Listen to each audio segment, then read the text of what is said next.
Hey Google, tell Roomba to clean my house.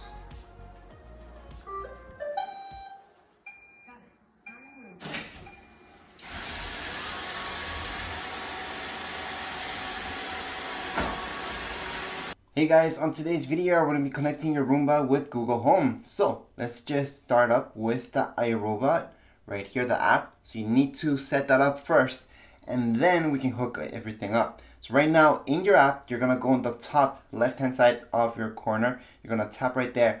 Then from here, we're going to go into Smart Home, which is our first option.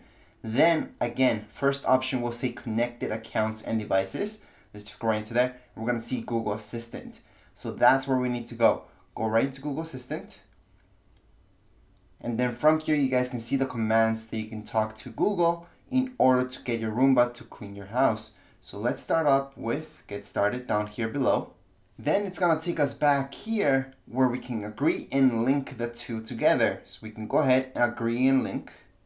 It's gonna take us back to our Google Home app. And then from here, you should see this screen where it says choose device. So we're gonna go ahead and Roomba vacuum. It's just gonna ask you to choose a home, so make sure to choose the right one.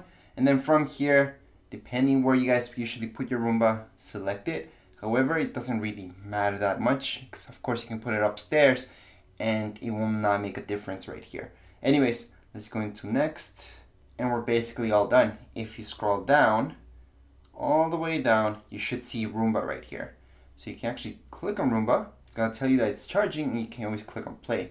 But that's not the reason why we did this. We did this so we can talk to Google Home Mini, if you have a Google Home Mini or any other Google device, and tell it to just start Roomba and clean your house. So there are several commands you guys can say for Roomba to get started with the cleanup.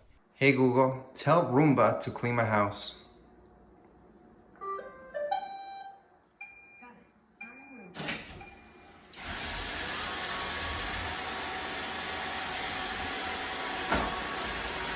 But anyways, that would be it for this video. That's how you guys can set this up. If you guys have any comments, questions, you guys can write down here in the comments area. Don't forget to subscribe and rate. Thank you.